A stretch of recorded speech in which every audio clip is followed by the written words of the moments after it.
On the temperate morning of August 15, 2005, a profound and utterly inexplicable discontinuity manifested within the naval tracking systems operating off the Florida coast, a digital shiver that hinted at a physical horror beneath the waves. Lieutenant Commander Jack Rylan, his concentration usually steel-reinforced by years of monitoring deep-ocean tonnage, was the first to perceive the aberrant signature while overseeing the standard patrol trajectories of nuclear submarines. The blip, precisely located 10 nautical miles east of Key West, descended into an abyssal trench whose depths remained UN-profiled by human science, a void long avoided because of the localized, violent magnetic fields that caused all sophisticated equipment to simply die upon approach. What commenced as a benign sensor glitch swiftly metastasized into an apprehension far more existential.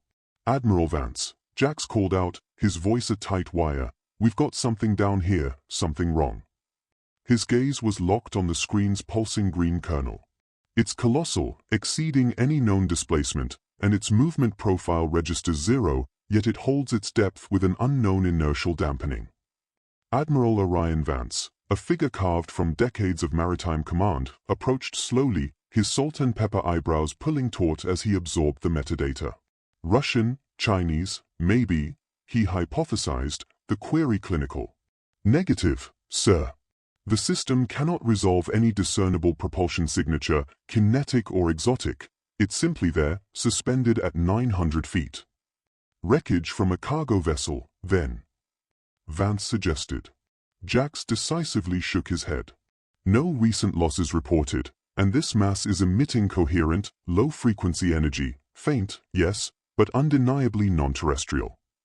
The Admiral finished his coffee in a single, unreadable gesture, the decision already made. "Dispatch a reconnaissance team." Absolute operational silence. By August 17, the Navy had dispatched a small unmarked vessel with a team of 5 specialists. The mission was classified, even within most naval circles. Leading the team was Commander Kalen Reed, a veteran of unusual maritime situations and one of the few people Admiral Vance trusted implicitly. "Keep radio contact at all times," he had instructed her. "The minute anything seems off, you pull out. We don't need heroes. We need information." The small research vessel arrived at the coordinates at precisely 0700 hours. The sea was unusually calm, glassy even, which several crew members remarked was strange given the normally turbulent waters in that region. "It's like something's dampening the waves," observed Lieutenant Zane Kestrel, the team's sonar specialist. His dark eyes narrowed as he studied his equipment. "And there's something else. My instruments are working perfectly. They shouldn't be." Kalen looked over his shoulder. "Explain." "This area is notorious for equipment failure. Some kind of electromagnetic anomaly that nobody's been able to explain. That's why it's never been properly mapped. But everything's functioning at 100% efficiency." The team deployed their most advanced underwater drone, a prototype that could reach depths of 1,500 foot while transmitting high-definition video and sonar readings in real time. As the drone descended, the water gradually darkened until the powerful LED lights cut through the gloom like laser beams. 900 feet, announced Zane. "We should be approaching the anomaly now." The video feed suddenly flickered, the image distorting momentarily before stabilizing. And then they saw it. "Holy Mother of God," whispered Kalen. The drone's lights illuminated what was unmistakably not a submarine or a shipwreck, but something entirely different. A massive triangular structure.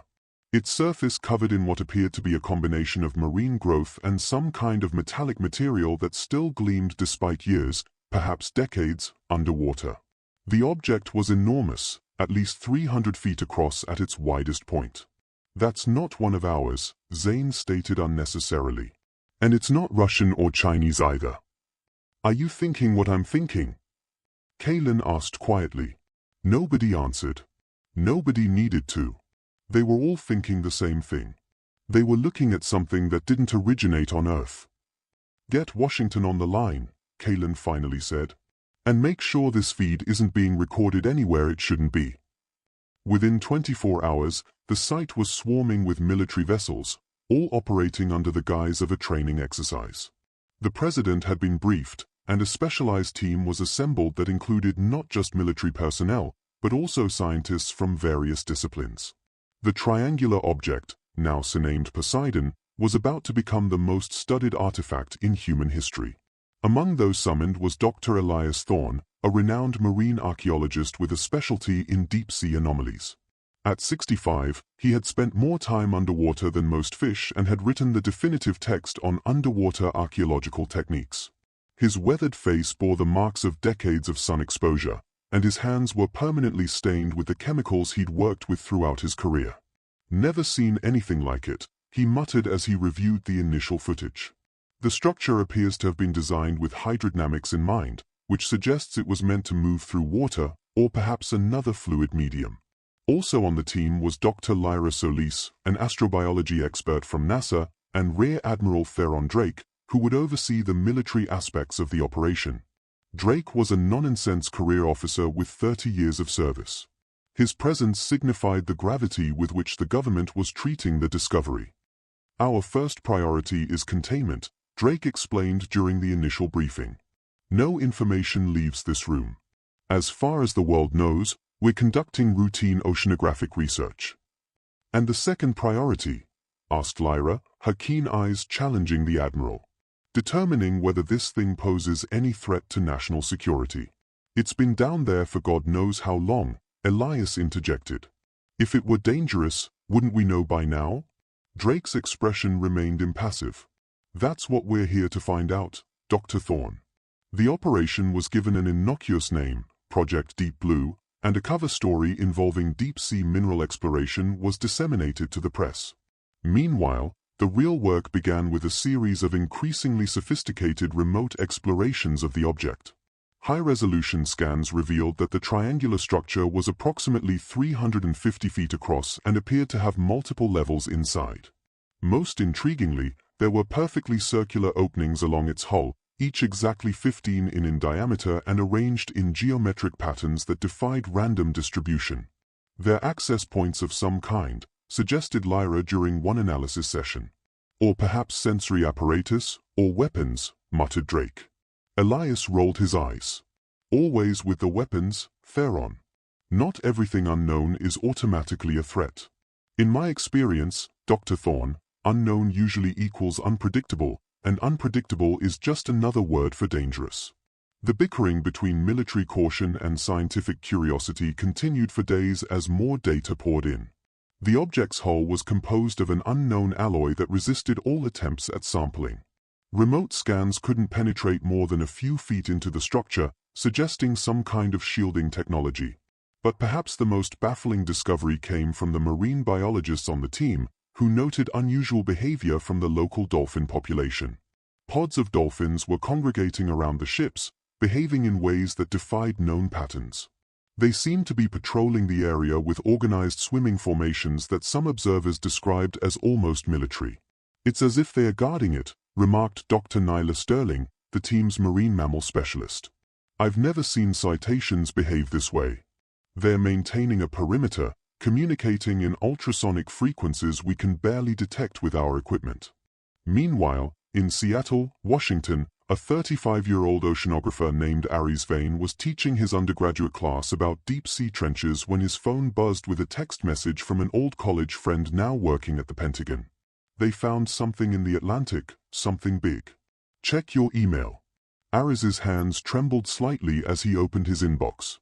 Unlike his students, Aries had a personal connection to mysterious oceanic phenomena. His father, Captain Marcus Vane, had disappeared in the Atlantic 30 years earlier while commanding a research vessel investigating unusual magnetic anomalies in the same region where the triangle had been discovered.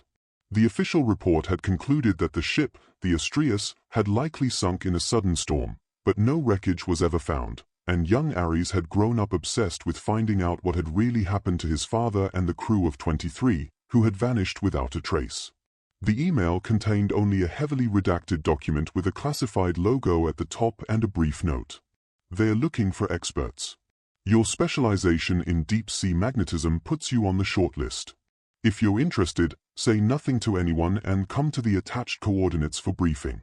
Aries can led his classes for the week, citing a family emergency, and was on a military transport plane within 24 hours. His heart raced with the possibility that after 3 decades, he might finally discover what happened to his father. When he arrived at the floating research platform that had been established above the Poseidon site, Ares was immediately struck by the scale of the operation. Multiple vessels surrounded a central platform, and security was tight enough to make a presidential detail look casual. After passing through several checkpoints, he was led to a briefing room where Admiral Drake was waiting. "Dr. Vane," the Admiral said, extending his hand, "thank you for joining us on such short notice." "I came as soon as I could," Ares replied, his eyes darting to the screens displaying various angles of the triangular object. That's why you're here?" Drake confirmed. "We believe it may be connected to several mysterious disappearances in this region over the past century, including potentially the Astrius incident." Ares's breath caught in his throat. "My father's ship." Drake nodded solemnly. "We've reviewed the data from that expedition. The magnetic anomalies they were investigating match what we're seeing now, only much stronger. We think whatever affected the Astrius 30 years ago is related to this object." "I want to see everything you have," Ares said firmly. "In due time. First, I need to know if you're prepared to compartmentalize your personal connection to this. We need your expertise, but not if it clouds your judgment." Ares met the Admiral's gaze steadily. "Admiral Drake, I've spent my entire adult life searching for answers. I'm not about to jeopardize the best chance I've ever had by acting impulsively." Drake studied him for a moment before nodding. "Fair enough. Welcome to Project Deep Blue." Over the next few days, Ares was brought up to speed on all aspects of the discovery. He worked closely with the scientific team, particularly with Drs. Thorne, Solis, and Sterling. His expertise in oceanic magnetic phenomena proved invaluable as they mapped the unusual energy fields emanating from the triangular object. "The pattern isn't random," Ares explained during one briefing, pointing to a complex visualization he had created. "It pulses in regular intervals exactly 108 minutes apart. And look here," he highlighted a particular data set. "During each pulse, the magnetic field weakens just enough that our instruments can partially penetrate the hull." "So, we have a window," Lyra concluded. "A brief opportunity to see inside." "Exactly, but we need better equipment than what we currently have deployed." Admiral Drake frowned. "What are you suggesting, Dr. Vane?" "I'm suggesting we need to get closer. Much closer.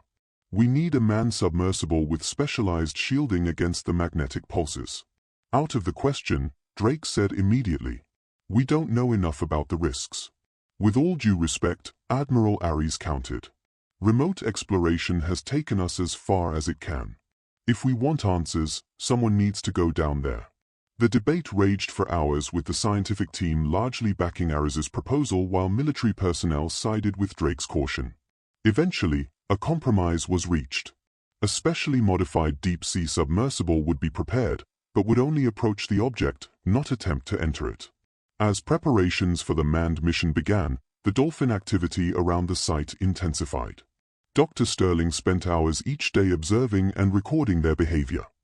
"They're trying to communicate with us," she insisted during a team meeting. "The patterns in their vocalizations are too complex to be natural. It's almost like a mathematical sequence." "You're suggesting the dolphins are intelligent enough for mathematical communication?" Admiral Drake asked skeptically. "I'm suggesting that something has enhanced their natural abilities," Nyla replied firmly. "And I believe it's connected to that object down there." Meanwhile, Elias had been analyzing historical reports of maritime incidents in the region and made a startling discovery. "There's a pattern," he announced, spreading out a map marked with dozens of red dots. "Every disappearance, every report of unusual phenomena, they all occur in a perfect geometric arrangement around the location of our triangle, and they date back centuries from the early colonial period to my friend Captain Marcus Vane's expedition 30 years ago." Ares's head snapped up at the mention of his father. "You knew my father?" Elias's eyes softened. "Indeed, I did, son. We were colleagues at the Oceanographic Institute before I moved to field research. He was a brilliant man and cautious too. Whatever happened to the Astrius wasn't due to recklessness. I can tell you that much." Ares swallowed hard. Thank you. That means a lot. As the day for the submersible mission approached, tensions on the platform increased. The specialized craft named the Odyssey had been equipped with every sensor known to science and reinforced against the magnetic anomalies. It would carry a crew of 3. Ares as the scientific lead, Lieutenant Anya Farrow as pilot, and Dr. Thorne for his archaeological expertise. The night before the mission, Ares couldn't sleep. He stood on the deck of the platform, staring out at the dark water, where 900 feet below lay the answers he had sought for most of his life. He was so lost in thought that he didn't notice Lyra approaching until she was beside him. Nervous about tomorrow, she asked quietly. Ares smiled. Wryly, terrified, but not enough to back out. That's the definition of courage, I think. Being afraid, but doing it anyway. They stood in companionable silence for a moment before Lyra spoke again. There's something I haven't told the others yet. I wanted to confirm my analysis first. Ares turned to look at her. What is it? The alloy in that triangle? I've been comparing it to every known material in our databases. The closest match, and it's not very close, is a theoretical composite that NASA engineers designed for interstellar travel. A material that could withstand the stresses of traveling at relativistic speeds. You're saying it's a spacecraft? I'm saying it's definitely not from around here. And wherever it came from, it traveled a very long way to get here. The implications hung between them in the night air. If Lyra was right, humanity was no longer alone in the universe, and hadn't been for some time. The following morning, the Odyssey was prepared for its historic descent. The submersible looked like a futuristic beetle, its reinforced hull gleaming under the morning sun. The launch procedure went smoothly, and soon Ares, Elias, and Lieutenant Farrow were descending into the depths, passing 400 feet, Anya reported calmly. All systems nominal, magnetic field strength increasing, but within expected parameters, added Ares, monitoring his specialized equipment.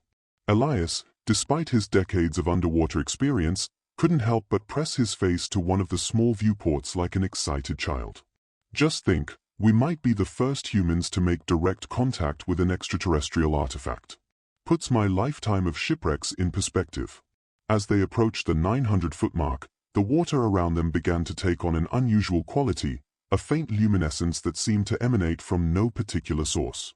Are you seeing this? Ares asked, pointing to the ghostly blue glow. Bioluminescent organisms, perhaps, suggested Elias, though he didn't sound convinced. No known species creates this effect, Ares replied. And look, it's getting stronger as we get closer to the triangle. Suddenly, their communications with the surface crackled with interference. Odyssey, this draking unusual activity. Proceed. Caution. We're losing them, Anya noted, adjusting controls to compensate. And the magnetic readings are spiking. We're entering an active phase earlier than predicted. We need to back off, Elias said firmly. Return to a safe distance until the phase passes. Ares hesitated, staring at the readings. Wait, look at the pattern. It's different this time. The pulses are shorter, more frequent. It's almost as if what? Prompted Elias. As if it's reacting to our presence. As if it knows we're here. Before either of his companions could respond, a school of dolphins appeared in their external lights, swimming in tight formation directly toward the submersible. What in the world? Anya murmured. The dolphins surrounded the Odyssey, their movements so synchronized they seemed to be moving as a single organism.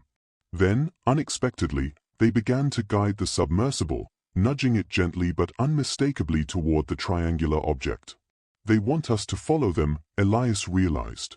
Or they're trying to push us away from danger, countered Anya. No, Ares said with strange certainty. They are guiding us. They've been guarding this thing for decades, maybe centuries, and now they are inviting us in. The lead dolphin, a massive male with distinctive scarring on his dorsal fin, swam directly in front of the Odyssey's main viewport, staring in at the human occupants with an intelligence that sent shivers down their spines. Then it made a deliberate motion with its head, indicating they should continue forward. This is unprecedented, Elias whispered, his scientific mind struggling to process what his eyes were seeing. Citation behavior like this simply doesn't exist in the literature. "Do we follow?" Anya asked, her hands hovering over the controls. Ares took a deep breath. "Yes, but maintain minimum safe distance from the triangle itself." As they approached the massive structure, details became clearer through the strange blue luminescence. The surface wasn't simply covered in marine growth as they had initially thought. The growth had formed in specific patterns following underlying structures in the hull itself. It was as if the ocean life had been deliberately cultivated to hide the true nature of the object. "Look at those circular openings." Elias pointed. "They are arranged in a pattern that reminds me of ancient astronomical charts, like they're mapping constellations." Ares was about to respond when a pulse of energy emanated from the triangle, washing over the submersible in a wave that momentarily disrupted all their systems. When the equipment came back online, something had changed. The circular openings were glowing with a soft amber light. "It's activating," Ares said, his voice barely above a whisper. Suddenly, their sonar picked up movement from within the triangle.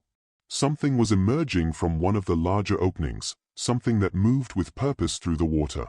"We should retreat," Anya suggested, tension evident in her voice. "No," Ares replied, his eyes fixed on the approaching shape. "We came for answers. I'm not leaving without them." The object emerged fully into their lights. A smaller triangular craft, perhaps 30 feet across, with the same construction as the larger structure. It moved through the water with impossible grace, coming to a stop directly in front of the Odyssey. "It's a scout craft," Elias breathed. "A smaller vessel from the mother ship."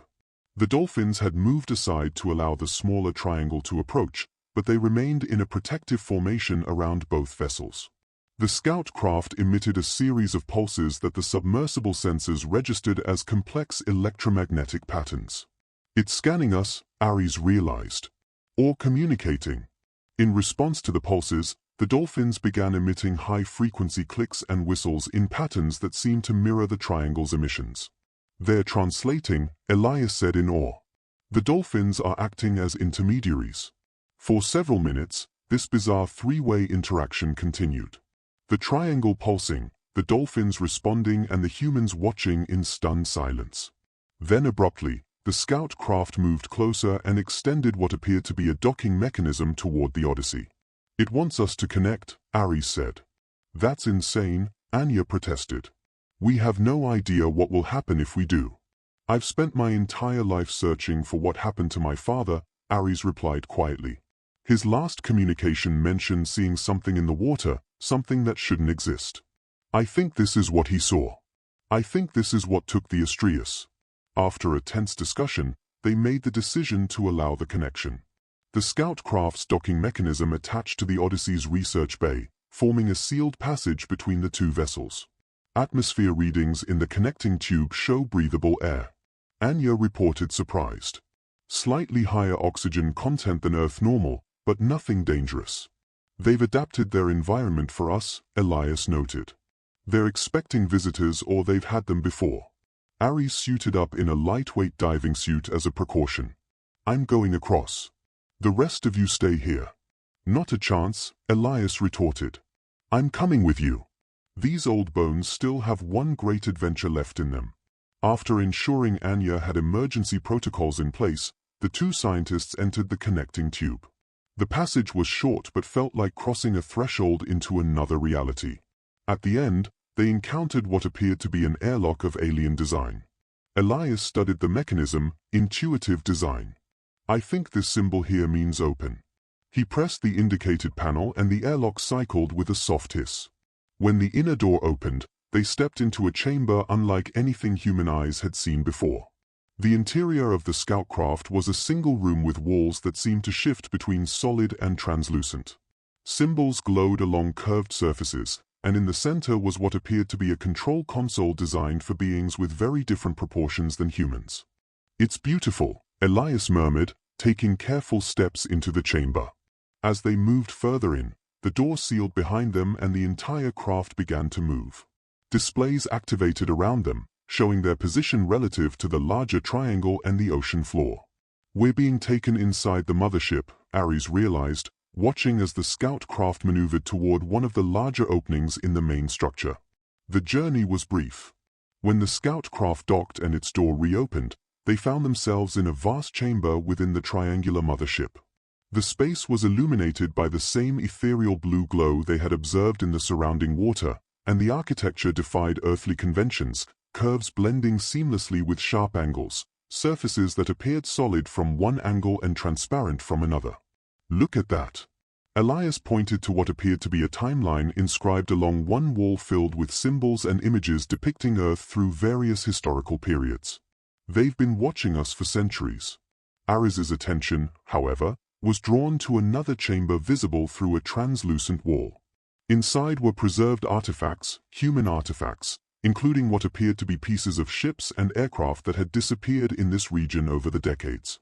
And there, prominently displayed in a special alcove, was the nameplate from the research vessel Astrius. "Dad's ship," Ares whispered, moving toward it as if in a trance. "They did take it."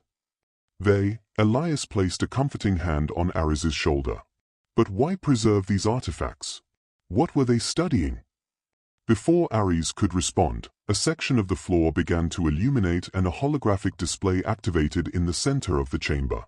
It showed Earth, then zoomed in on the ocean where they now stood. A representation of the triangular mothership appeared. Then hundreds more like it scattered across Earth's oceans. "They're everywhere," Elias gasped. "Hidden in every ocean." The display shifted to show strange beings, not quite humanoid, with elongated features and an almost aquatic quality to their form. The beings were interacting with primitive dolphins, then with more evolved ones over what appeared to represent millions of years.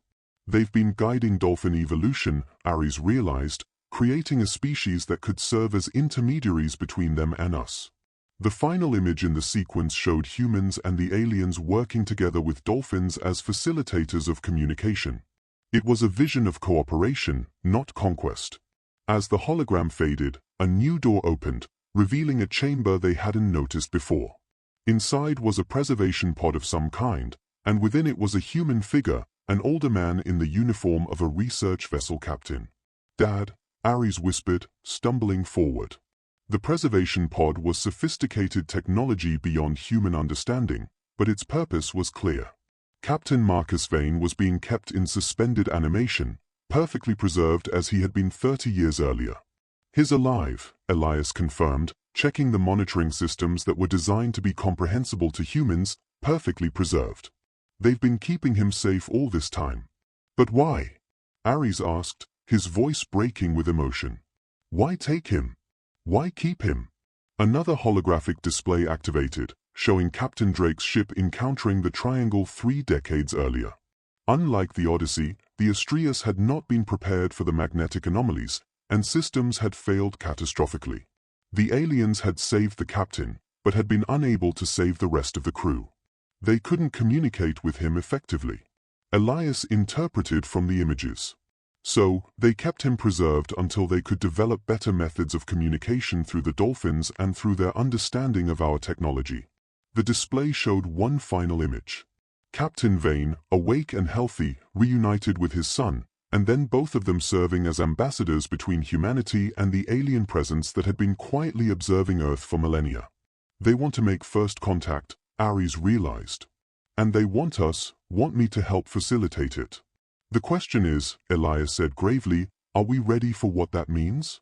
Is humanity prepared to learn we're not alone and never have been?" As if in answer, the preservation pod began a sequence that appeared to be an awakening protocol.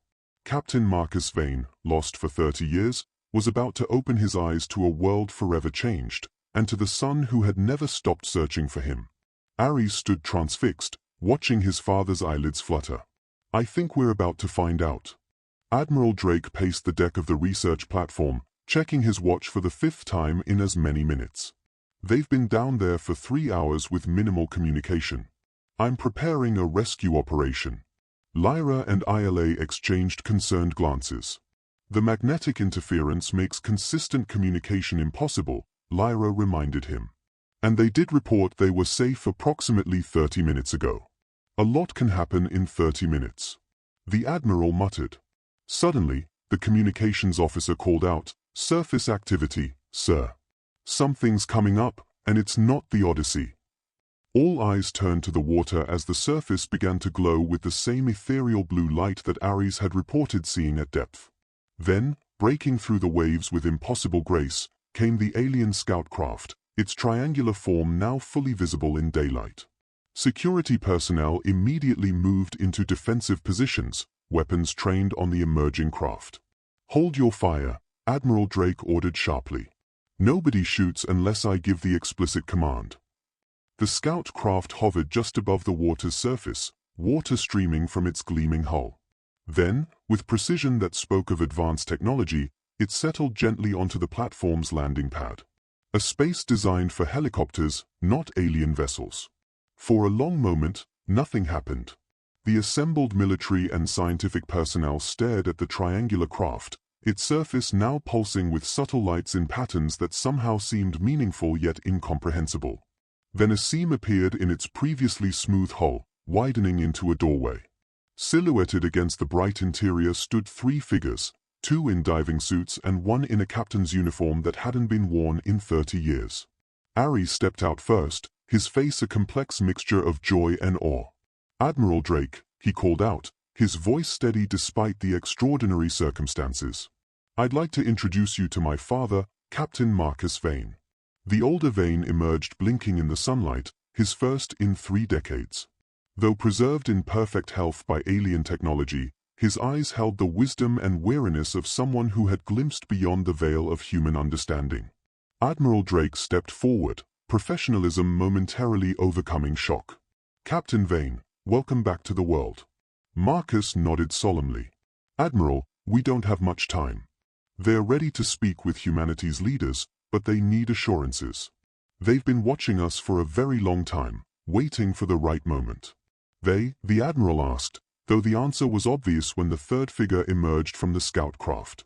It wasn't Elias Thorne as everyone expected. Instead, a being of clearly non-human origin stepped onto the platform. Taller than an average human with elongated limbs and features that suggested both aquatic and terrestrial adaptation, the alien moved with a fluid grace that seemed almost choreographed. Everyone on the platform froze. Security personnel with their fingers near triggers. Scientists with their mouths agape. Admiral Drake, with his hand half raised in what might have been a greeting or a warning. The alien raised its own hand. 6 elongated digits spread in what was unmistakably a peaceful gesture. Then it spoke, not with sounds, but somehow directly into the minds of everyone present. "We have waited long enough. You are ready now." As these words resonated in their consciousness, the surface of the ocean around the platform began to churn. Dozens, then hundreds of dolphins emerged, leaping and calling in coordinated patterns. And behind them, rising from the depths like ancient leviathans awakening, came more triangular ships. First 1, then 3, then 7, until the horizon was dotted with them. Captain Marcus Vane turned to his son, a sad smile playing on his lips. "I told you I'd be back, Mikey. I just took the scenic route." Ares laughed through tears. "Only 30 years late, Dad. Not bad for interstellar navigation." And as humanity stood on the precipice of its greatest revelation, that we had never been alone, that visitors from beyond the stars had been our silent guardians for millennia. Father and son embraced, bridging the decades of separation with a love that transcended even the miracle unfolding around them. In Washington, the president was being briefed on the rapidly unfolding situation. In New York, strange readings had news stations speculating about unusual oceanic phenomena. And in every sea on Earth, more triangular vessels were rising, their time of concealment finally at an end. The dolphins, evolutionary partners to both humans and aliens, continued their joyful dance around the ships, celebrating the convergence of 3 intelligent species that would forever change the course of life on Earth and beyond. Elias Thorne, emerging at last from the scout craft with notebooks full of hasty sketches and observations, summed it up best as he surveyed the historic scene. "Well, I do believe this will make a rather interesting footnote in the next edition of my textbook." Admiral Drake could only shake his head. "I believe, Dr. Thorne, you may need to write an entirely new book." The first official interspecies summit was scheduled for the following week at the United Nations. The aliens, who called themselves the Ethelians, had requested that dolphins be present as both cultural ambassadors and translators. It was a request that confounded UN officials until Captain Vane explained that dolphin vocalization, when properly interpreted through ethelian technology, created a bridge between the vastly different neural patterns of humans and ethelians. Ares found himself thrust into the role of humanity's primary contact along with his father. Together, they began the monumental task of explaining to world leaders that Earth had been a protected outpost of the ethelians' network for millennia, a developing world under discrete observation until its dominant species reached sufficient technological and ethical advancement for formal contact. They could have conquered us at any time, Marcus explained during a preparatory briefing, but that's not their way. The ethelians are explorers and preservationists. They maintain outposts on thousands of developing worlds, guiding evolution toward intelligence without interfering directly. Except when they abducted you and your ship, one skeptical general pointed out. Marcus shook his head. They didn't abduct us. They saved me, the only one they could reach in time when our ship was sinking. They've been trying to figure out how to safely return me ever since, while learning enough about human physiology and psychology to make direct contact possible. Ares watched his father with undisguised admiration. Despite 3 decades in alien preservation, Captain Marcus Vane had adapted to his new reality with remarkable resilience. There were adjustments, of course, technological advances to catch up on, cultural shifts to understand, and the painful realization that his wife had died, believing him lost at sea. But he had gained something precious. Few humans ever would, a comprehensive understanding of an advanced alien civilization and its place in the cosmos. As preparations for the UN summit continued, Ares, Marcus, and Elias worked tirelessly to compile everything they had learned about the ethelians into accessible briefing materials. Lyra focused on their technology while ILA continued her groundbreaking work on dolphin communication. Admiral Drake, to everyone's surprise, became one of the strongest advocates for peaceful engagement. I've spent my career defending against threats, he explained when Ares questioned this shift. I know a threat when I see one. These beings could have destroyed us any time in the last 10,000 years. Instead, they waited patiently for us to grow up. That deserves respect. The night before they were to depart for New York, Ares found his father standing on the deck of the research platform, gazing up at the stars. Thinking about home? Ares asked, joining him at the railing. Marcus smiled. Which one? I've had several over the years. Did you ever lose hope that you'd see Earth again? See me? Marcus was quiet for a long moment. There were dark times, he finally admitted. The ethelians did their best to keep me comfortable, but the isolation was challenging. What kept me going was knowing they were learning from me. Learning how to eventually approach humanity without causing panic and knowing that someday somehow you'd find answers about what happened to me. I never stopped looking. Ares said softly. Mom thought I was obsessed. Maybe I was. Your mother was an extraordinary woman. She would have handled all this. Marcus gestured to the alien ships illuminating the night sea with remarkable grace. She would have had questions. So many questions. Marcus laughed. Endless questions. The ethelians wouldn't have known what hit them. They stood in companionable silence for a while until Marcus spoke again. They're going to offer us knowledge, Ares. Technology, medicine, history, gifts beyond imagination. But they're also going to ask something of us. What could we possibly offer them? Partnership. The ethelians aren't conquerors, but they aren't purely altruistic, either. They're looking for allies in something much bigger than us. A cosmic community of intelligent species working together for mutual preservation. Preservation against what? Marcus turned to face his son, his expression grave. The universe is older and stranger than we ever imagined, Ares. And not everything out there is friendly. The ethelians have enemies, ancient rivals with very different ideas about how developing worlds should be treated. Ares felt a chill that had nothing to do with the night air. So this isn't just first contact, it's recruitment in a manner of speaking. But it's our choice. They are adamant about that.